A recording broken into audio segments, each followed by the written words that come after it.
10,000 रुपये कमाता है और अपनी दिनचर्या चलाता है। अगर मान ला हो न हो कहीं यह दुर्घटना जाने अनजाने में हो गई, किसी की मृत्यु हो गई, अगर अस्पताल ले जाता है तो भी वह सज़ा का हकदार होता है, अगर अस्पताल ना ले जाए तो भी सज़ा का हकदार होता है।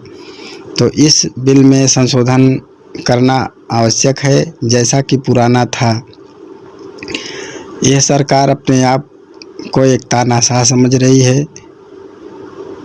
यह आम जनता की परेशानी को नहीं समझती कि यह देश की क्या स्थिति होगी। आज पूरे देश के में ट्रक जितने गाड़ी वाहन हैं, गाड़ी चालक हैं, सभी के ऊपर यह परेशानियां लागू हो रही हैं।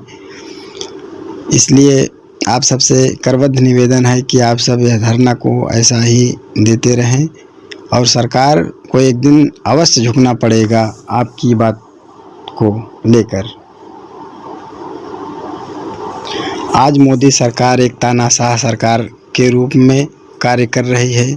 इसको यह पता नहीं है कि भारत हमारा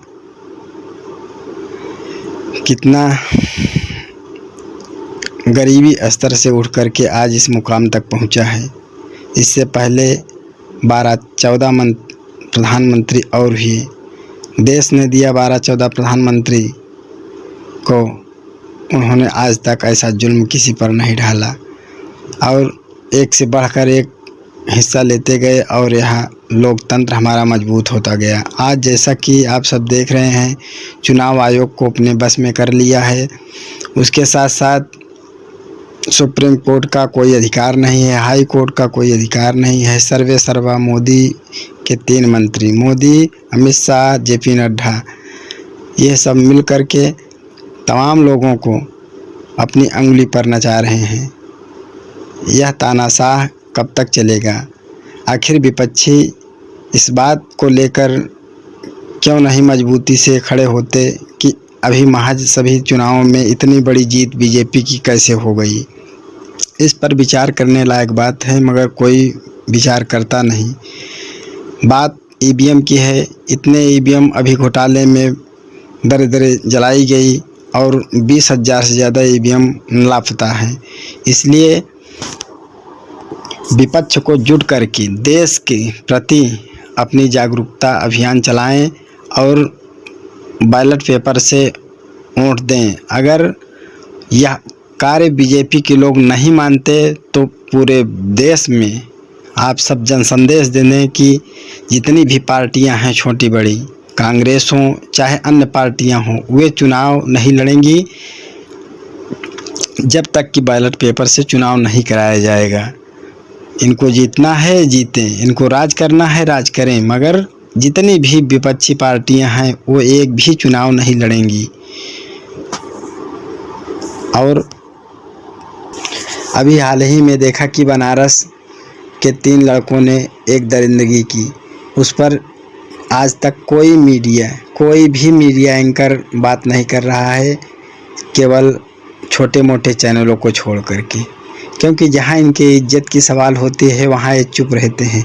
अभी थोड़ी बात हो जाए विपक्षी पार्टियों में तो ये उसका फुंसी को फोड़ा बना देंगे, राई को पहाड़ बना देंगे, मगर जहां अपने ऊपर बात आती है वहां एकदम चुपचाप। जना पवित्र गंगा नहाने वाली पार्टी केवल बीजेपी है। न जाने कितने दागी विधायक, सांसद जो अपने जीवन काल में गलत कार्य किए हैं, मगर आज उन्हें सत्ताधारी बना करके सत्ता में रखे हैं।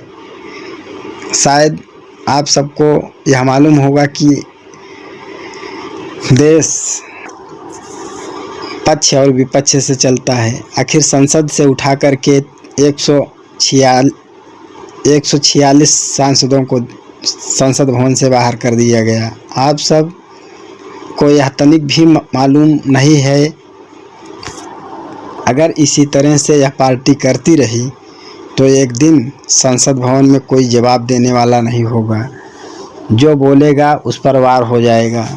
बाबा साहब जो संविधान लिखे हैं उनमें फेर बदलाव तो वो अलग की बात है, मगर इस संविधान का पूरा ढांचा ही बदलने की कोशिश कर रहे हैं।